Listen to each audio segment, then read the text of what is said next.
Ok, vamos a empezar.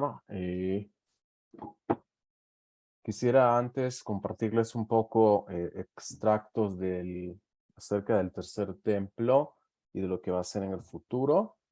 Entonces voy a tratar a Blineder sin promesa en cada clase, traer aunque sea unos 10, 15 minutos de lo que va a ser en el futuro, el tercer templo y la tierra de Israel. Pero antes quería compartir que estuve revisando la pregunta que creo que me hizo la señora Raquel acerca de las mujeres y los tefilín, las mujeres y el tzitzit. Bueno, sí hay opiniones alágicas muy importantes, de rabíes muy importantes que traen que la mujer tiene permitido ponerse tefilín y talit. Les condensé la información también en un lugar, solo que no la voy a discutir en detalle hoy debido al tiempo y ya que no quiero que nos desviemos mucho del tema del templo, pero sí quería traerles que si hay opiniones que están a favor de que una mujer se ponga talit y tefilín, hay opiniones, la gran mayoría de poskim de alajistas trae que, dado que es una mitzvah que está limitada por el tiempo y determinada y fijada por un tiempo determinado, entonces las mujeres están exentas de la misma. Esto es la gran mayoría, sin embargo hay opiniones que dicen que sí, pero todos, absolutamente todos están de acuerdo que en caso que una mujer quiera hacerlo, debe de hacerlo en privado, o sea que debe hacerlo en su casa, en un lugar cerrado, donde nadie más la esté viendo. Desde luego que no hacerlo en un lugar público, ya que eso podría despertar contiendas y hay una mitzvah de la Torah de mantener el orden y la paz en el pueblo. Esto de Gadol en general es lo que eh, con respecto a Estinian, a esta pregunta. Y bueno, compartirles también que en nuestro caso conocemos, al menos que tenemos conocimiento de ello, dos mujeres que justo viven cerca de la zona donde nosotros vivimos, que estas personas estudiaron en el rabinato y se dedican a la enseñanza rabínica, mujeres ortodoxas, no son de la afiliación reformista o alguna otra afiliación que no guarda la halajá como se debe, son personas, mujeres ortodoxas que cumplieron con los requisitos de la rabanut, del rabinato y hoy en día enseñan desde luego a mujeres y em, se dedica a la enseñanza rabínica, mujeres, menos el caso de dos personas que conocemos. En el lugar donde nosotros vivimos hay un grupo de mujeres que se reúnen en un cierto lugar. No es una sinagoga, sí, sin embargo es un lugar como privado donde hay un minyan, un grupo de mujeres que se reúnen para hacer tefilá y leer la Torá. No tengo conocimiento si estas mujeres se ponen talit tefilín, no lo sé, ya que como les dije, es un grupo solamente mujeres que se reúnen ahí para estudiar Torah, discutir Torah, leer del libro de la Torah y hacer tefilá, hacer los rezos. No tengo conocimiento y de repente puedo pedirle a mi esposa que vaya alguna vez y me cuente qué es lo que sucede. Sin embargo, todo esto, como les digo, se hace de forma privada. Esto sucede aquí en el lugar eh, donde nosotros vivimos y eso sería lo correcto de hacer. Mujeres, si quieren cumplir con estas mitzvot, que desde luego no están obligadas a cumplirlas, podrían hacerlo y tienen opiniones en las cuales apoyarse. Sin embargo, todos están de acuerdo en que hay que hacerlo con recato, hay que hacerlo en un lugar privado y esta es la forma en la que hay que manejarse. Bueno, vamos a tomarnos un pequeño tiempo antes de hablar hoy de Salat Hashem, de la ofrenda del Omer. Vamos a ver un par de imágenes acerca del tercer templo, la tierra de Israel, y bueno, recordando hoy que es la fiesta del Lag BaOmer, en el cual tenemos la Ilulá del Rav Shimon Bar Yochai, como ustedes saben, el autor de el Zohar, el libro del Zod, de la Kabbalah, de referencia. Desde luego que hay trabajos anteriores al Zohar, pero el Zohar, por así decir, es como la referencia con respecto a temas de Kabbalah, y de ahí se derivan todas las demás obras y trabajos de Kabbalah que se han escrito, siempre con referencia al libro del Zohar. Y bueno, vamos a hacer entonces este shiur, que el mérito de Rav Shimon Bar Yochai sea para beneficio de todo Am Israel y también para beneficio de ustedes. Ya saben, como siempre, si no ven imagen o algo, por favor, hacerme saber. Tenemos entonces en esta Se ve primera, bien. perfecto, gracias.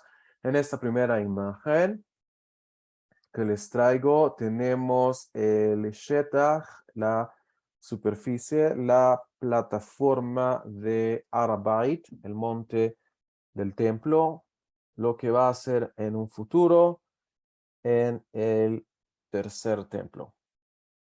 Vemos entonces, ustedes pueden ver en esta imagen que la plataforma y el Shetach, la superficie donde va a estar el templo, el tercer templo, el templo que va a ser eterno, donde va a estar la Shejinah de manera continua, perpetua y, como dicen los Hajamim, Beshelemut, con completitud, con perfección. Ven ustedes que la superficie del Shetach es sumamente grande y sumamente amplio comparado a lo que fue anteriormente. En esta imagen más pequeña, que ustedes pueden ver, donde está moviéndose el cursor ahora, es lo que fue y lo que se puede ver hoy en el monte del templo. La superficie donde la explanada, donde estaba el templo, que es donde hoy en día está el domo de la roca. Ven ustedes que comparado a lo que fue antes, la superficie es muchísimo más grande. Lo que va a ser en el futuro, se va a expandir la superficie 36 veces más de lo que fue en el tiempo del segundo templo, el último templo que tuvimos. En tiempos del segundo templo y también hoy lo que se ve, lo que quedó, los remanentes de la explanada, las medidas de este lugar son 500 codos por 500 codos, un cuadrado de 500 por 500. Recordemos que una amá, un codo, es más o menos 1.6 metros. En aquel tiempo, entonces, se ve hoy todavía la explanada. Tenemos que la superficie era de unos 240 metros, según otra opinión, de unos 288 metros. La explanada de donde estaba el templo. Recordemos que dentro de esta explanada de 500 por 500 codos, dentro de ahí es donde está la Kedushá, y adentro de acá es donde está prohibido entonces entrar en un estado de impureza. Hay áreas en el monte mismo, en el monte del templo, donde sí todavía se puede estar en un estado de impureza, en el sentido que personas que están subiendo al templo, que todavía tienen que completar un proceso de purificación, como en el caso de una persona en tiempos bíblicos que sufría de tzarat, lo que se traduce generalmente como lepra, tenía que venir completar, traer sacrificios al templo y pasar un proceso de purificación. Entonces, habían shelavim y habían pasos en los que las personas llegaban en un estado todavía impuro, cerca del templo, y en ciertas áreas del monte del templo, donde sí se permite estar en un estado de impureza, donde no hay castigo de karet por estar impuro y por estar en ese lugar. Sin embargo, en esta explanada y dentro de acá, sí habían mayores restricciones. La restricción se va haciendo todavía más y más grande a medida vamos entrando a la explanada y a medida, desde luego, vamos entrando a los distintos niveles del templo, del Bet HaMikdash, vamos subiendo de Kedushá, de santidad, y por lo tanto hay áreas en las que ya no, dentro del templo, hay áreas en las que ya no se puede estar en un estado de impureza en ese lugar y que estando Hasbe Shalom en un estado de impureza hay un castigo de karet. Ven ustedes la explanada, entonces en los tiempos bíblicos y los remanentes que hay hoy, pero es una explanada de 500 por 500 codos, más o menos esto que trajimos, 240, 288 metros. Como ven ustedes en la imagen, en el futuro esta superficie se va a expandir 36 veces más. Como lo trae el libro de Ezequiel, va a ser un shetach, una superficie de 3000 codos por 3000 codos, siempre una superficie, un cuadrado de 3000 por 3000. Más o menos andamos por 1440 metros, en otra opinión, 1728 metros. Entonces, como ustedes ven, este lugar, el monte del templo y la plataforma, la superficie se va a expandir. Compartimos en una clase anterior que la tierra de Israel, toda Kula, es como un rollo, como un pergamino de la Torá que está enrollado y que en el futuro la tierra de Israel va a abrirse a sí misma y se va a expandir. Y ustedes pueden ver desde ya cómo va a ser en el futuro la explanada, la plataforma donde va a estar el tercer templo. Como ustedes ven, va a estar en una esquina, un lugar específico, no va a estar en el centro del cuadrado, sin embargo va a estar un poco más superior con respecto a la explanada. Esto es lo que podemos apreciar de la imagen. Acá, en esta otra imagen, tenemos una imagen de la tierra de Israel y tenemos algunas medidas de la distribución del Helek, de la parte, la porción, la heredad de los sacerdotes, la descendencia de Tzadok, como lo trae el profeta Ezequiel en su libro. Como pueden ver, donde está el cuadrado blanco, donde está el cursor ahora, es Ar Abait, el monte del templo. Este rectángulo que le rodea se llama Helek a Kohanim, la porción o la heredad de los Kohanim, alrededor, rodeando el templo, solamente Kohanim. Al norte de la tierra de Israel, como ustedes ven, en esta porción, en esta área, que es un área de 25,000 caní, más o menos 72 kilómetros, en este sentido, en este eje, de norte a sur. Es el área correspondiente a la tribu de Yehudá en el futuro. Y siguiendo entonces el templo como nuestro centro y nuestro punto de partida, tenemos que alrededor está el Helek de los Kohanim, la porción y la heredad de los Kohanim. Si nos movemos más hacia el sur, tenemos el Helek de los Leviim, esto que está acá, donde está moviéndose el cursero. Y más hacia el sur, si seguimos más hacia el sur, está la ciudad de Jerusalén. Esto lo trae el profeta y también lo explica el Ramjal. Rav Moshe Chaim Luzzatto lo explica en su libro Mishkenei Elyon, que el templo va a estar hacia el norte y la ciudad de Jerusalén va a estar hacia el sur. Entonces nos preguntamos qué es esto que está acá hacia los lados, como ustedes pueden ver, también con las mismas medidas de 25.000 canim, 72 kilómetros en este eje de norte a sur. Esto será lo que es el Helek Anasi, la porción o la heredad del Nasi. Nasi es príncipe o presidente. Vemos entonces que va a tener una porción viendo hacia el oeste, donde está el mar Mediterráneo, que sería esto, lo azul que está acá, y va a tener también una porción en el Mizrach, en el este, la porción del Nasi o presidente.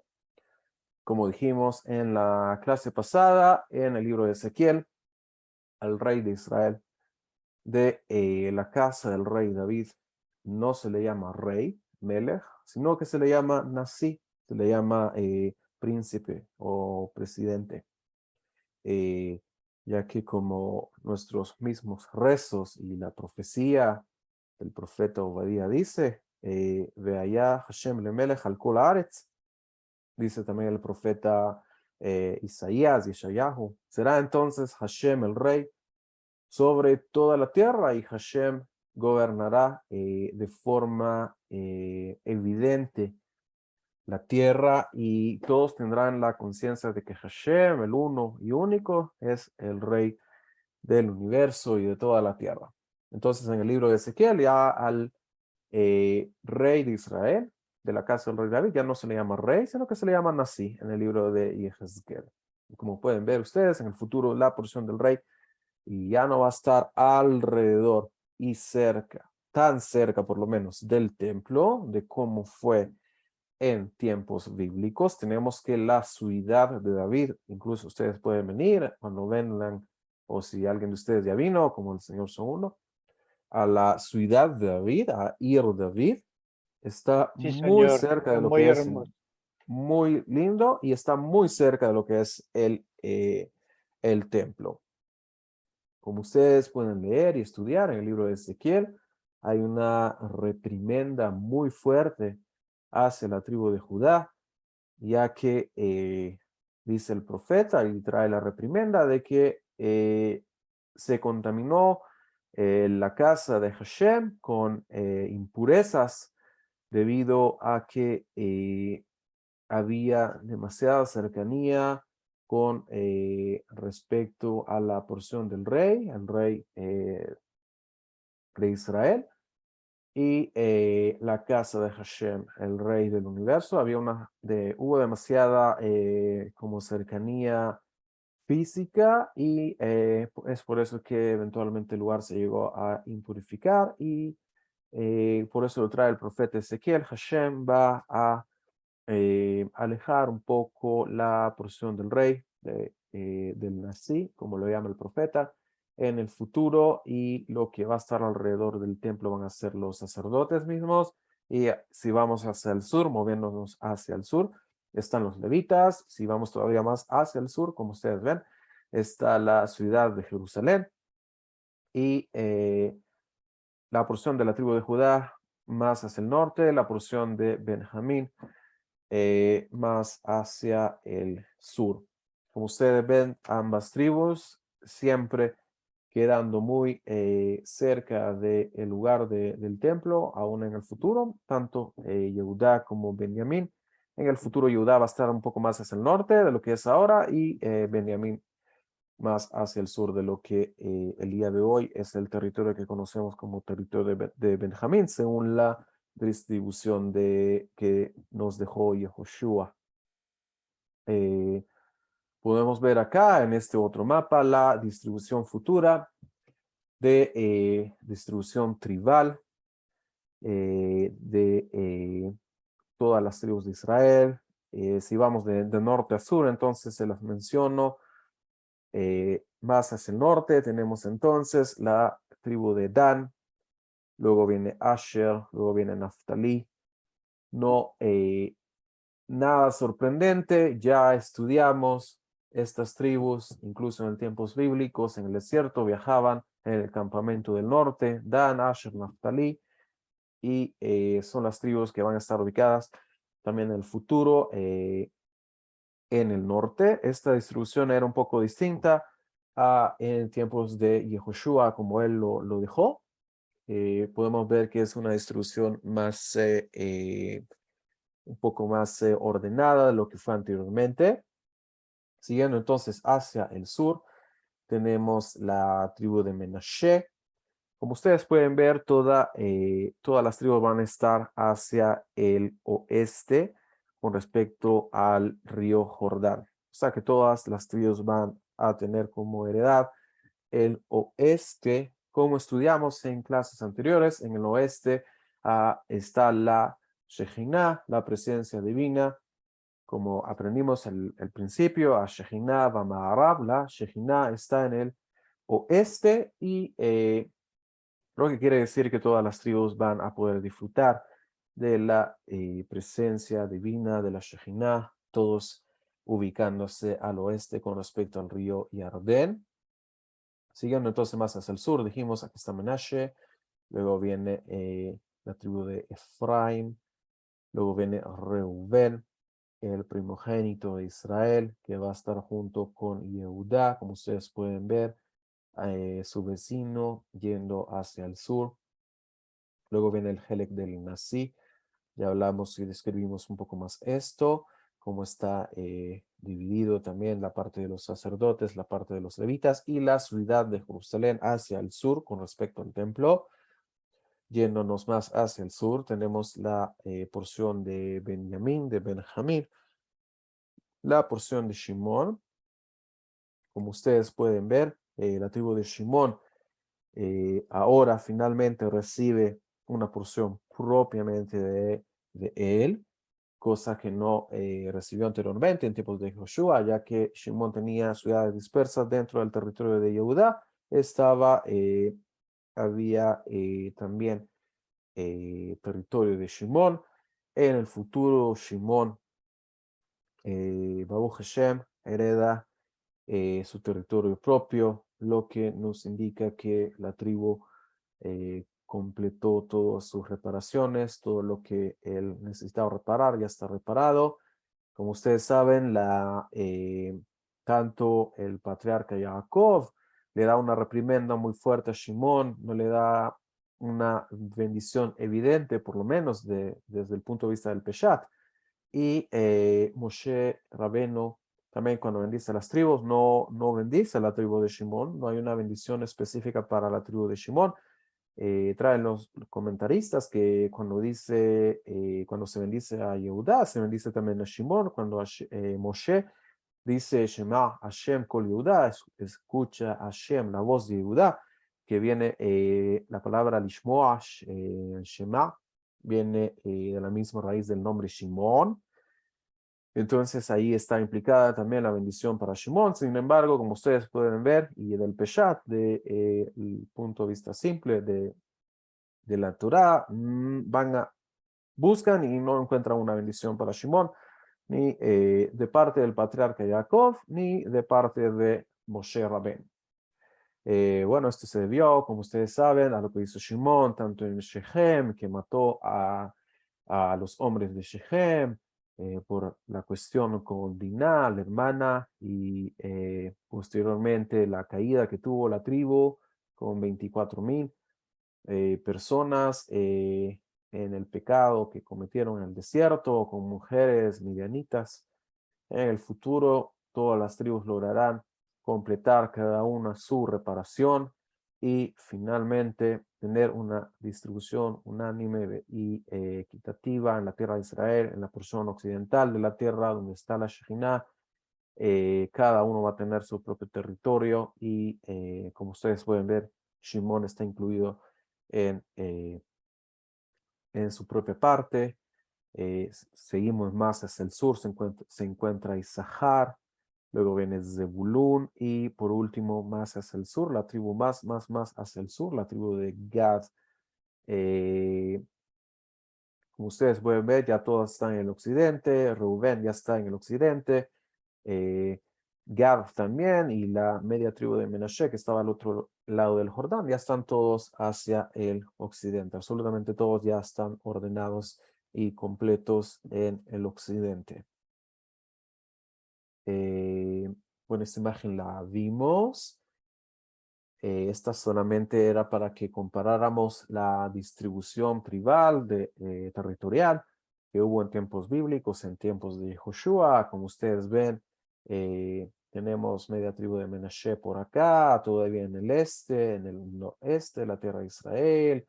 Tenemos a la tribu de Naftalí, también alrededor del lago Kinneret, el lago de Omar de Galilea, donde está la ciudad de Tzefat, pertenece a lo que fue bíblicamente el territorio de Naftalí. Tenemos más hacia acá, también más hacia el oeste, hacia el mar Mediterráneo, el territorio de Asher.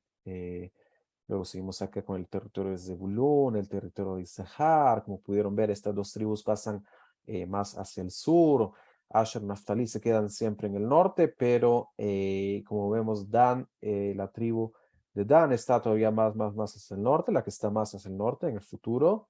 Menashe está hacia el occidente. Gad, como pudimos ver, está la que está más hacia el sur en el futuro, y como pueden ver en tiempos bíblicos de Joshua estaba en el este, juntamente con Reuben, que también está en el futuro en el oeste, junto con su hermano Yehudá. Luego tienen ustedes que la otra porción de Menashe sí estaba más o menos en lo que va a ser su distribución en el futuro. Efraín también, más o menos. Dan, como ustedes pueden ver, a Dan se le mueve más hacia el norte, ya que el secreto del norte tiene mucho que ver con la tribu de Dan y la reparación del norte, donde dijimos se encuentra la oscuridad y también la materialidad. Está hacia el norte, y Dan tiene que ver mucho con esas reparaciones, ya que como ustedes pueden recordar de la Biblia, del Tanaj, había dos imágenes de idolatría en el norte, y otra en el territorio de Dan. Eh, Pueden ver también el territorio de Judá en tiempos bíblicos, un poco más hacia el sur de la ciudad de Jerusalén. En el futuro va a estar hacia el norte de la ciudad de Jerusalén, y podemos ver el territorio de Shimón acá. Esto es la distribución que hizo Yehoshua en tiempos bíblicos, lo que ustedes conocen. Como ven, una distribución un poco, de hecho, distinta con respecto a lo que es el futuro. Bueno, esta imagen ya la vimos, está incluido el Helek del Nasi acá, ya la vimos más o menos, y bueno, esto era el pequeño preámbulo antes de que comenzáramos con el Omer. Esto con respecto a lo que va a suceder en el futuro. Y entonces ahora vamos a comenzar la clase del Omer con la ayuda de Hashem. Ya estudiamos la ofrenda Minja, ya podemos hablar cosas más detalladas de la ofrenda del Omer, ya que están familiarizados con la ofrenda Minja. Tenemos entonces la Minjat a Omer. Como dijimos en la clase de la ofrenda Minja, Minjat a Omer, la ofrenda del Omer es un tipo de ofrenda Minja. Esta, la ofrenda del Omer, y la ofrenda la ofrenda Minja de la mujer Sotá, la mujer sospechosa de haber cometido adulterio, son las únicas dos ofrendas de harina que son de harina de seorá, cebada. Tenemos entonces la ofrenda del Omer, se considera parte de las ofrendas Minja comunitarias, ya que es una ofrenda comunitaria que representa, poder ofrecerla, representa a todo el pueblo, y por lo tanto influye sobre todo lo que el pueblo hace. Lo vamos a ver. Entonces es una ofrenda minjá comunitaria de carácter obligatorio, siendo una de las 3 menajot que son requeridas de la comunidad. Esta minjá es traída el segundo día de Pesaj, el 16 de Nisan, lo que en Israel es el primer día de Hol HaMoed. Consiste en una ofrenda de cebada, como dijimos, una ofrenda seorá en hebreo, que fue cosechada y molida de una manera especial por medio de una ceremonia que se hacía. Es mezclada con un log de aceite y es traída juntamente con levoná.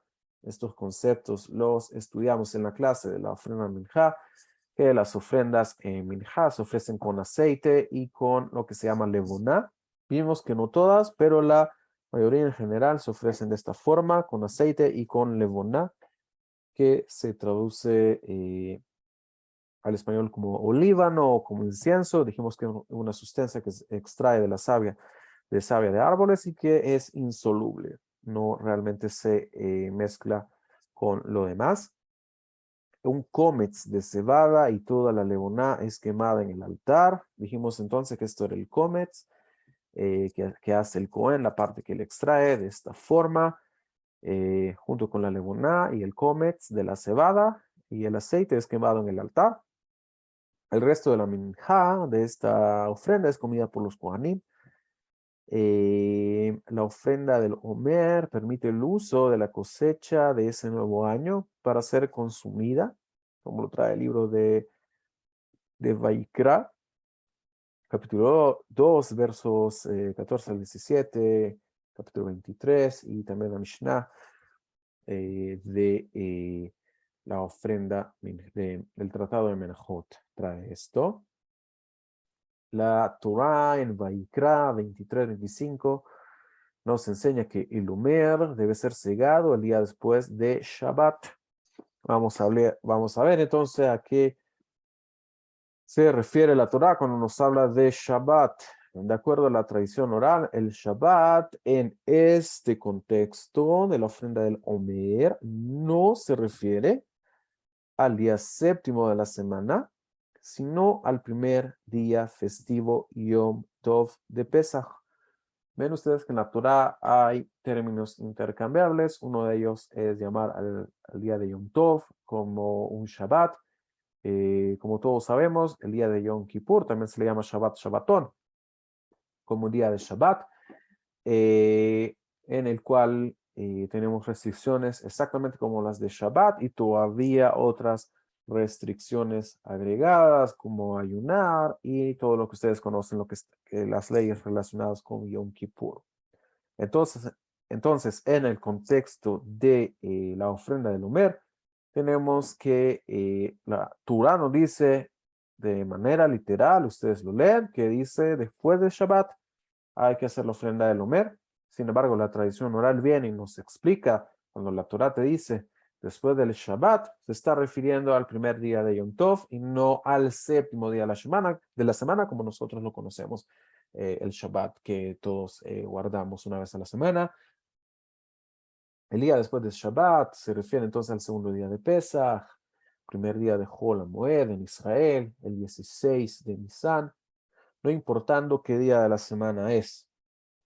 Sin embargo, históricamente hubo 2 sectas de judíos que negaban la ley oral, que se llamaban los Beitusim, los betusianos y los Tzedokim, los saduceos, quienes interpretaban la Torah de manera literal, sin considerar la interpretación de acuerdo a la tradición de los sabios, considerando de esta manera que el Omer debía ser cosechado el día después del séptimo día, o sea, que debía de ser cosechado el día Yom Rishon, el domingo, según la interpretación literal del texto, ellos consideran que debía ser así. Como ustedes ven, tenemos una situación no sorprendente. Hubo sectas en el judaísmo que negaban la Torah oral y hoy en día el judaísmo rabínico que conocemos hoy se remonta a lo que conocimos en estos tiempos como los Perushim, que se traduce como los fariseos, que a través de los lentes de la religión occidental de Esav, son muy mal vistos los Perushim. Sin embargo, gracias a la herencia que ellos nos dejaron con la tradición oral, es que hoy en día el judaísmo todavía vive y sigue en pie, ya que sin tradición oral, sin Torah oral, sería imposible cumplir con los detalles de las mitzvot, ya que, como ustedes ven, no hay una explicación de cómo ponerse y cómo hacer tefilín en la Torah. Si ustedes leen de manera literal todo el texto, hay muchas cosas que no se entienden y no se tiene idea de cómo cumplirlas y hacerlas o de qué está hablando si no tuviéramos tradición oral. Hay sabios que explican que la grandeza de la Torah oral era 600 veces más de lo que hoy en día es, los 60 tratados que conocemos hoy en día. Ustedes ven, era exponencialmente más grande anteriormente la Torah oral, la luz y la gloria de la Torah oral era muchísimo más grande de lo que hoy en día la conocemos, ya que como ustedes saben, al tener algo oral y pasarlo a los libros, es como atraparla y reducirla muchísimo, y es por eso que hoy la Torah oral quedó solamente con los 6 tratados de la Mishnah y con los 60 tratados de la Gemara. Antes era, explican los sabios, 600 veces más de lo que hoy en día conocemos. Entonces tenemos una situación con el Omer, que habían 2 sectas que decían que había que cosecharlo el día primero de la semana, luego del Shabbat, como dice literalmente la Torah. Sin embargo, la tradición oral es que es luego del primer día de Yom Tov de Pesach. Recordemos que el mayor enemigo del pueblo de Israel ha estado dentro del mismo pueblo y siempre han atacado el punto eh, de crítica y de peleas, de discusión, siempre ha sido la cuestión con la Torah oral. De acuerdo a la interpretación de estos grupos, el Omer no era el segundo día de Pesach, sino el día primero de la semana, luego del Shabbat, para poder mostrar la fidelidad a la interpretación de los sabios. El Omer era cegado en su fecha adecuada, con una ceremonia y con pompa. Esta ceremonia que vamos a ver entonces se debe a eso que los sabios querían demostrar que la interpretación correcta que recibimos de Moisés es que el Omer se ciega el día después del primer Yom Tov de Pesaj. Y es por eso que lo hacían con una ceremonia, lo hacían con alegría y lo hacían con pompa, para demostrarle esto a los eh, grupos que decían que no era así. La Mishnah en el Tratado de Menachot describe cómo la ceremonia era hecha, describiendo primero cómo se preparaban las gavillas de cebada que iban a ser llevadas al templo. Esfuerzos eran hechos para facilitar la siega del Omer y hacerla de la forma más expedita para no causar inconvenientes a las personas que asistían a la ceremonia. Las personas que asistían a esta ceremonia eran personas que vivían cerca de Jerusalén y ya que como vemos después del Yom Tov en el cual estaba prohibido viajar, había que llegar a un campo que estuviera cerca, colindando con el área de Jerusalén y el templo. Entonces, personas que asistían a esta ceremonia eran personas que vivían con una cercanía ah, con el templo. Tenemos entonces la Mishnah en el tratado de Menachot, de las ofrendas Minjá, capítulo 10, habla de la ofrenda del Omer. Vamos a ver algunos incisos, no los vamos a ver todos. Para ahorrar un poco de tiempo. Entonces no le voy a leer la parte del hebreo, simplemente vamos a discutir lo que ya está traducido para ahorrarnos tiempo. Tenemos entonces cómo se realizaba la cosecha del Omer. Agentes de la corte salían a los campos de cebada en Erev Yom Tov, la tarde antes de Pesach. Ataban con sus manos gavillas de cebada atándolas cuando todavía estaban unidas al suelo, facilitando de esta forma que fueran cortadas la segunda noche de la festividad de Pesaj, el primer día de Hol HaMoed. Se marcaban entonces las gavillas, se les juntaba, esto era todavía antes de Pesaj, de la noche del 15 de Nisan, de Pesaj, se hacía ya esto para dejarlas preparadas. Los residentes de las aldeas cercanas se reunían en el campo de cebada, los que atendían incluso empezaban a caminar hacia el campo en Yom Tov, ya que caminaban dentro de lo permitido en Yom Tov, porque tenían cercanía con el campo. Incluso siendo todavía Yom Tov, empezaban a caminar hacia allá, dentro del marco permitido en Yom Tov, siendo que los que atendían vivían cerca del campo, como explicamos, cerca del Tehum, la distancia permitida, caminar en Shabbat y en Yom Tov, que son 2000 amot o codos, aproximadamente un perímetro de 1 kilómetro. Es lo que nos podemos mover, el Tehum de Shabbat y de Yom Tov. Entonces, dentro de este Tehum, dentro de este perímetro, los que vivían cerca del campo de la cebada, donde se iba a hacer esto, empezaban a caminar hacia ahí. Esto se hacía para que la siega fuera hecha con mucha pompa y algarabía, para que los vetusianos y saduceos supieran que el Omer era cortado de acuerdo a la tradición de los sabios, incluyendo profetas entre los sabios, el día después del Yom Tov de Pesaj. Cuando caía la noche del segundo día de Pesaj, el que iba a cortar las gavillas preguntaba a los que atendían en voz alta. El que venía era un Shaliach, un enviado del Beidín de Jerusalén, del templo, el que hacía la ceremonia. Este era el que hacía estas preguntas. Preguntaba a él entonces si se había puesto el sol. Ellos contestaban en voz alta, sí. Les repetía otra vez, ¿se puso el sol? Ellos decían, sí. Preguntaba una tercera vez, ¿debo cortar el Omer? Que si se puso el sol, ellos decían, sí. Hay una diferencia entre la Mishnah y lo que trae el Rambam. La Mishnah solo trae que el Shaliach, el enviado, decía solamente, según lo que está escrito, solo está escrito 2 veces. Sin embargo, la Halajá, y lo trae también el Rambam, él preguntaba 3 veces, no 2, como está escrito acá en la Mishnah. En el Rambam sí está escrito las 3 veces. Entonces, la halajá es así como la trae el Rambam, preguntaba 3 veces, ¿se puso el sol? Sí. ¿Se puso el sol? Sí. ¿Se puso el sol? Sí. Luego preguntaba, ¿debo cortar el Omer con esta hoz? Ellos respondían sí. Volví a preguntarles, ¿debo cortar el Omer con esta hoz? Ellos respondían sí. Como ven, la Mishnah solo está escrita 2 veces, sin embargo, en el Rambam está las 3 veces. Luego entonces les preguntaba, ¿debo poner el Omer en esta canasta? A lo que ellos respondían sí. Volví a preguntar, ¿debo poner el Omer cortado en esta canasta? Ellos respondían sí. Gen, como pueden ver ahí en el hebreo. Gen es como el ken de hoy en día. Eh, Decían sí a todas las preguntas. Cuando la siega era hecha en Shabbat, les decía, ¿debo cortarlo este Shabbat? Ellos respondían sí.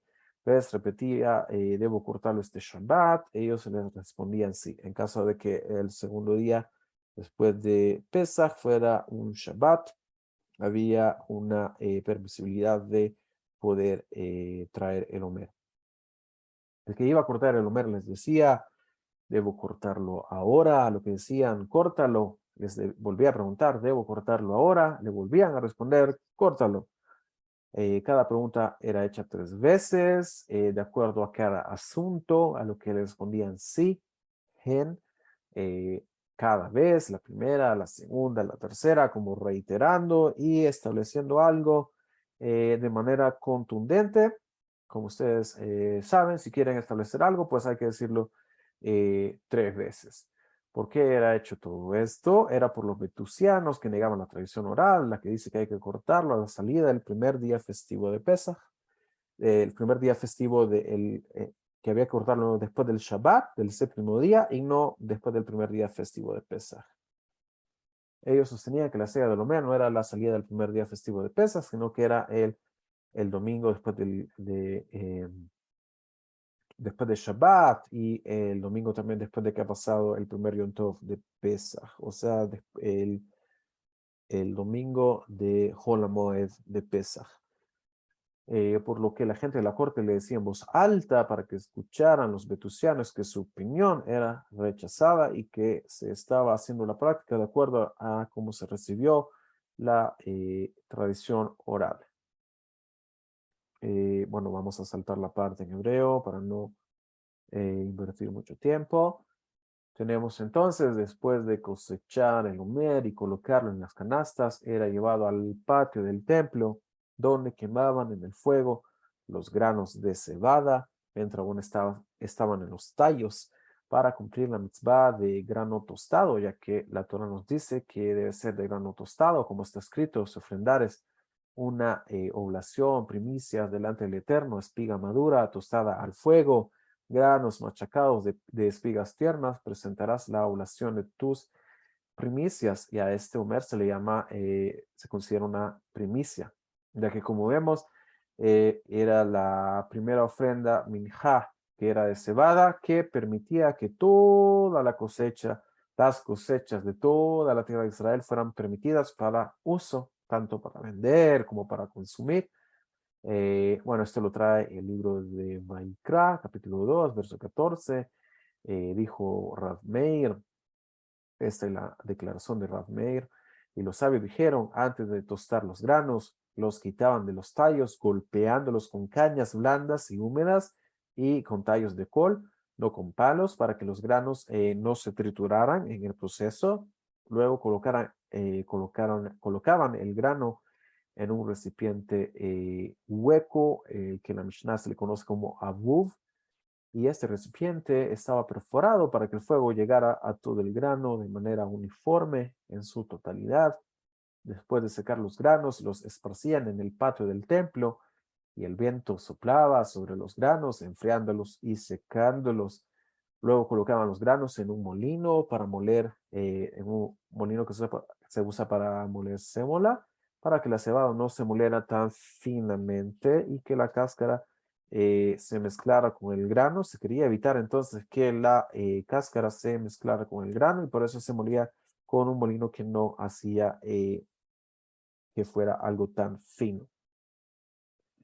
Se sacaba de la cebada molida una décima parte, un isarón, que vimos en la clase de la ofrenda minjá, que es el mínimo de harina que debe de tener una ofrenda minjá, el isarón, de la palabra eser, 10, de una efá de harina, de esta medida de harina de cebada, que fue tamizada a través de 13 coladores, y el resto se libera de ekdesh, ya que, como ustedes ven, desde el momento que se hacía lo de la gavilla, antes de Pesach, y se juntaban las gavillas de cebada, ya quedaban consagradas para la ofrenda del Homer en el templo. Y todo lo que es ekdesh, de la palabra del verbo leagdish, consagrar, queda prohibido el uso personal de todo lo que es ekdesh, ya sea animales, ya sea productos vegetales, o ya sea el caso de los mesajim, del aceite, un aceite que fue ya consagrado para su uso en el templo, o un vino que fue consagrado para su uso en el templo. A todo esto se le conoce como ekdesh, y todo el ekdesh es prohibido, es una prohibición hacer uso personal de ello. En este caso, pues ya se molía y se tamizaba y se liberaba entonces el resto de Ekdesh, y ya podía ser comido por cualquier persona. Sobre la mesa de esta harina de cebada recae la obligación de separar jalá, ya que fue redimida de Ekdesh, pero el grano está exento de la separación del diezmo, ya que pertenecía al templo. Todo lo que pertenece al templo mismo, que es parte de los tesoros del templo, está exento de separación de diezmos, ya que es del templo. Asimismo, todo lo que es Ekdesh, no podemos separar la porción que se llama Jalá, la cual vamos a estudiar Be'ezrat Hashem más adelante, ya que son cosas consagradas al templo. No podemos extraerle algo que pertenece al templo ya que está consagrado para el templo. Sin embargo, si es harina nuestra, si hay cierta cantidad de harina, sí hay que separar la jalá, lo que es jalá, que también se le conoce como terumá, y así así decimos la berajá, los del rito sefardí, decimos jalá terumá, ya que eh,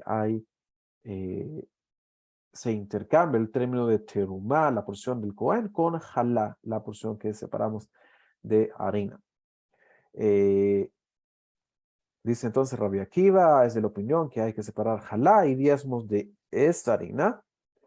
Después que amanecía, el Cohen que ofrecía el Omer tomaba esta décima parte cernida de una efá de harina de cebada, la ponía en el recipiente para el servicio que tenía en la mano, agregaba sobre ella un log de aceite y ponía un cómetz de levoná, todo el procedimiento que estudiamos en la clase de la ofrenda minjá.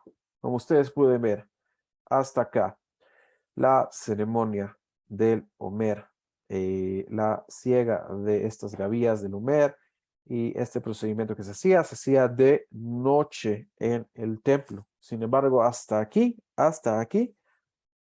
no se considera como una preparación para un sacrificio minjá, ya que como ustedes saben, en el templo no hay sacrificios en la noche. Entonces, todo el procedimiento que tenemos hasta acá es solo una preparación del material, de los ingredientes para la ofrenda minjá del Omer, que se va a hacer hasta el día del mismo 16 de Nisan, como estamos hablando. Luego entonces el Cohen agregaba un poco más de aceite sobre la harina de alta calidad y lo mezclaba, como vimos en la clase pasada, los mecía.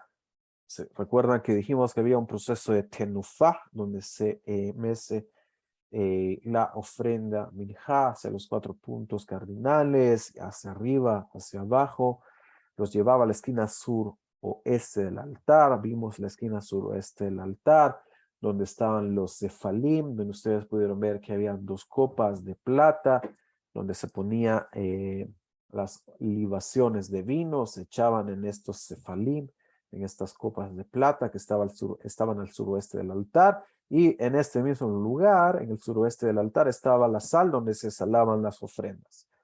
Entonces se llevaba ahí, tomaba un puñado de un cómetz y se llevaba hacia el lugar a donde se iba a quemar. Vimos también la marjá de fuego a donde se quemaba, donde se lanza las ofrendas en minjá. El resto de la ofrenda de orina era consumida entonces por los kohanim. Hasta aquí todo el proceso de cómo se ofrece la ofrenda minjá es exactamente igual a cómo se ofrecen las demás, como lo pudimos ver con detalle en la clase pasada. Lo que cambia entonces con la ofrenda del Omer, uno, que la ofrenda minjá, en este caso es una ofrenda de cebada y no es de harina de trigo. Dos, que el procedimiento para preparar el ingrediente, que es esta harina de cebada, se hacía desde antes de Pesaj, se hacía en Erev Pesaj, con la separación de las gavillas de cebada y se llevaban al templo con ceremonia, con pompa y con un protocolo que los sabios instituyeron debido al Inyan, al asunto de los Beitusim y los Tzedokim que contradecían la opinión de la tradición oral en la que hay que traer esta ofrenda del Omer el 16 de Nisan, y según la opinión literal de ellos era después del día de Shabbat, de Hol HaMoed, de la fiesta de Pesach. Seguimos con la Mishnah en el inciso 5, capítulo 10, donde nos habla de la ofrenda del Omer. Una vez que se sacrificaba el Omer, la gente salía y se encontraba en el mercado de Jerusalén, el que estaba abastecido de harina del grano de la nueva cosecha. Ya estaba entonces lista el producto en los mercados de Jerusalén de la nueva cosecha. Sin embargo, como vemos, había una prohibición que antes que se ofrezca la ofrenda minjá del Omer, está prohibido hacer uso de esta nueva cosecha. Recordemos que cada nueva cosecha que tenemos de los campos, hay que separar terumá, el 2% para el Cohen, y hay que irle separando el maaser, el diezmo, el primer diezmo, el maaser rishon para el levita, y el levita mismo tiene que separar el diezmo para que le da al Cohen, y lo que se conoce como terumat maaser, y luego separamos el segundo diezmo que de acuerdo al ciclo de la Shemitah se le da al pobre o se trae este diezmo a Jerusalén y se consume acá. Esto con respecto al segundo diezmo. Sin embargo, como ustedes pueden ver, en general, poder hacer uso de la cosecha solamente hasta después que se ha ofrecido la ofrenda minjá del Omer, estaba permitido poder hacer uso tanto para consumo como para venta de productos de la nueva cosecha de ese año. El que estaba ya permitido entonces esta nueva cosecha, una vez que ya se hizo con el mesido, la tenufá y la quema de la ofrenda del Omer, una vez que ya estaba hecho el procedimiento en el día del 16 de Nisan, ya que como vemos, sacrificio solamente en el día, no de noche, ya había amanecido y ya el Cohen, los Kohanim nos habían hecho el favor de ofrendar el Omer y ya nos permitían poder comprar, ir al mercado de Jerusalén y comprar harina para poder llevar a casa y comer. Ya estaba permitido de la nueva cosecha. Ese abastecimiento del mercado con producto de la nueva cosecha no era realizado con aprobación de los sabios. Esto lo trae la Mishnah. Esta es la opinión de Rabbi Meir, que no era con la aprobación de los sabios. Sin embargo, dice Rabbi Yehuda, lo hacían con la aprobación de los sabios. Desde el momento en que se sacrificaba la ofrenda del Omer, se permitía inmediatamente el producto de la nueva cosecha. Para los que están lejos de Jerusalén, la nueva cosecha estaba permitida a partir del mediodía en adelante, donde ya era de suponer que la ofrenda del Omer ya había sido hecha. Desde que se destruyó el templo, Rabban Yohanan ben Zakkai instituyó que el día en que se agitaba el Omer, o sea, el 16 de Nisan, quedaba totalmente prohibido hacer uso de la nueva cosecha todo ese día, es decir, quedando permitida solo hasta el día siguiente, hasta el 17 de Nisan. Rab Yehuda dijo, pero no está prohibido por la ley de la Torah, como dice, pan, granos tostados y granos tiernos de la nueva cosecha. No comerán hasta este pleno día, hasta que traigan la ofrenda del Dios vuestro, como lo trae Vaikra. Esto significa que la nueva cosecha estaba prohibida el día de la ofrenda del Omer, el 16 de Nisan. Esta es la opinión de Rab Yehuda, el cual él opina que de todas formas la Torah dijo que estaba prohibida el uso de la nueva cosecha todo ese día de 16 de Nisan, aunque ya hubiera sido hecho la minjá del Omer. Y si es así, continúa la Mishnah, ¿por qué razón se les permite a los que están lejos comer la nueva cosecha desde el mediodía en adelante, cuando el templo estaba en pie? Se debe a que los miembros de la corte no son negligentes en cerciorarse que la ofrenda sea hecha a tiempo. Y ciertamente para el mediodía del 16 de Nisan, de ese día, ya se había cumplido con el sacrificio de la ofrenda del Omer. Como ven ustedes, entonces, toda esta cuestión del Omer es una cuestión de un esfuerzo colectivo por parte de los miembros del Beit Din, del tribunal, que enviaban a las personas, a los representantes del Beit Din, a que se hiciera juntar las gavillas y que ya todo quedara listo para la noche del 16 de Nisan. El 16 de Nisan salían rápidamente, como pueden ver ustedes, miembros, personas de la comunidad que asistían al campo, empezaban a caminar hacia ese lugar desde todavía siendo Yom Tov, dentro del marco permitido caminar en Yom Tov. Se hacía la ceremonia con la serie de preguntas que vimos, se llevaban las gavillas hacia el templo, se hacía todo el procesado de la harina, teniendo mucho cuidado que no se mezclara con la cáscara, se tamizaba 13 veces y quedaba algo muy refinado y muy preparado para que hasta el día, cuando ya amaneciera, vinieran los sacerdotes prepararan la ofrenda minjá y la quemaran en el altar. Como vimos la clase pasada de la ofrenda minjá, no necesariamente quien prepara los ingredientes tiene que ser un Cohen, sin embargo, la Mishnah trae que el sacerdote era el que lo hacía. A ver si nos da un poco de tiempo. Así como es prohibido comer de la nueva cosecha antes de haber ofrecido el Omer en el templo, asimismo era prohibido traer al templo ofrendas menajot de harina de la nueva cosecha al templo. Esta prohibición era extendida hasta la fiesta de Shavuot, cuando la ofrenda de los 2 panes era traído al templo. Hablamos de esta ofrenda de 2 panes y vamos a tratar, Blineder, de hablar un poco más de detalles de las ofrendas que eran traídas el día de Shavuot, permitiendo así traer ofrendas menajot, como ustedes pueden ver, de la nueva cosecha al templo. Entonces, ¿qué nos quiere decir? Con el ofrecimiento de la ofrenda del Omer, nos permite el uso de la nueva cosecha fuera del templo, y en este lapso de tiempo hasta Shavuot hay que esperar un poco para traer de la harina de la nueva cosecha para ofrecer ofrendas minjá en el templo. Había que esperar hasta Shavuot, y entonces la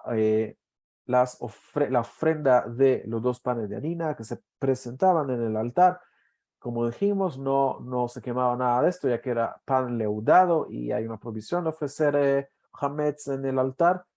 Solamente se presentaba, se mecía, y eso ya permitía que de la nueva cosecha se pudiera usar harina para traer ofrendas de harina, ofrendas minjá al templo, hasta que se hizo esto de los 2 panes en Shavuot. La Torá manda a que la cebada usada para Omer sea kalui, tostada sobre el fuego antes que sea ofrecida. Es por eso que Rav Meir trae que los granos serán quemados, estando todavía unidos a sus tallos. Sin embargo, los sabios traen que era quemado en un recipiente de cobre, el que distribuía el calor uniformemente, y así quedaban muy bien tostados los granos de cebada para poder hacer de esto la harina para la ofrenda del Omer. Bueno, vamos a quedar hasta acá. Nos quedamos por el inciso 6. Be'ezrat Hashem, la próxima semana terminamos el asunto de la ofrenda del Omer y continuamos estudiando el templo. Si hay alguna pregunta, tenemos 2 minutos. La tribu de Dan sería donde se encuentra hoy actualmente Tiberia, y la tribu de Gad, que sería donde está Eilat hoy. Mire, recuerde que en el futuro dijimos la tierra de Israel se va a expandir. Entonces, exactamente qué va a ser qué y qué va a recaer sobre qué, no le podríamos decir hasta que eso ya suceda, ya que como explicamos, la tierra de Israel hoy en día es como un pergamino que está enrollado. En el futuro, como usted lo pudo ver en la imagen, la explanada del templo va a ser 36 veces más grande, lo que también nos quiere decir que la misma tierra de Israel se va a expandir.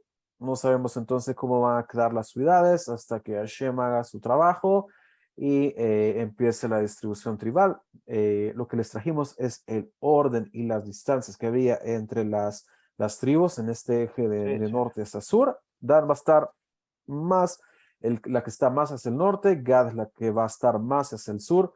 ¿Qué ciudades van a haber dentro de este territorio? Habría que esperar a que eso suceda con la ayuda del Creador, que la tierra de Israel se abra con toda su santidad y con toda su expresión, y Bezrat Hashem, que cada tribu venga a poseer su heredad y todos podamos disfrutar de la Shejinah y del templo. Y Jericó, actualmente, ¿a qué tribu pertenecía? Si bien no se puede entrar, pero a Benjamín. Hay algo muy interesante con Jericó. Como ustedes saben, fue la primera ciudad, el primer territorio conquistado oficialmente por medio de la guerra, en el territorio aquí está al otro lado del Jordán, y este territorio por eso es una especie de bikurim, de primicia, Y como saben, las primicias se traían al templo y es por eso que de alguna forma representa una primicia para Hashem y por eso no se podía poblar. Y constantemente la Gemara relaciona muchas cosas con el servicio del templo, con Jericó. El olor de la Ketoret que se ofrecía en el templo llegaba hasta Jericó. El canto de los levitas se escuchaba hasta Jericó, lo trae Sí. la Gemara, y hay una relación muy interesante con Jericó y el servicio en el templo. Básicamente fue por eso. Muchas ¿Alguna gracias. alguna otra pregunta de lo que vimos, estudiamos, la primera parte, esta parte del Homer?